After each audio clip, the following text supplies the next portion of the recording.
Kom dan. Kom dan. Kom naar papa. Ja, kom maar. Hé, ben je dan wel normaal, hè? Ja, ik kan het wel met zo'n dat hij zo klein is. Zo. Vind je dat nou normaal? Ja. Ja. Nou? Ja. Is pesten nou echt het doel? Denk ook eens aan een ander zijn gevoel.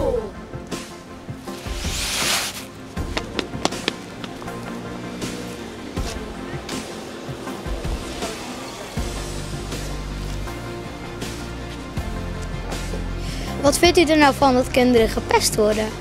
Niet leuk, want de kinderen kunnen daar een trauma aan overhouden. Bent u zelf wel eens gepest? Vroeger ben ik enorm veel gepest geweest. Omdat ik vroeger, dus nu zou je het niet zeggen, maar vroeger was ik een dikke jongen. Dus dat was altijd iemand die wel pikte op mij. Bent u zelf wel eens gepest? Ja, ik ben vroeger ook gepest geweest met mijn rode haar en mijn sproeten. Is pesten